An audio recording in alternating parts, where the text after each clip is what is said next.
Брошенная женщина может дозвониться даже на выключенный телефон. Это Милкшейк Ток-шоу «Взболтовня». С вами Палочка, а в гостях у меня клубника Валя.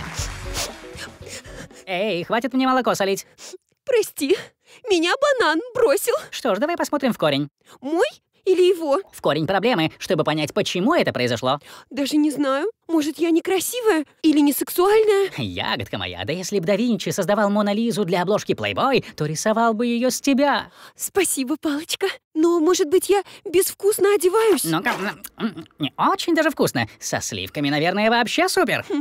Может, я просто тупая? Сейчас проверим, Земля вращается вокруг Солнца или наоборот? Ну, смотря когда. Правильно, до Коперника в центре была Земля, а после Солнца. Да ты настоящая красотка-индивидуалка. В смысле, интеллектуалка. Правда? Чистая, как это молоко. Тогда пусть катится этот банан к торту. У меня новый парень.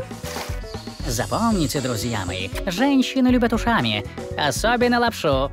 Балуйте их почаще, и до новой взболтовни!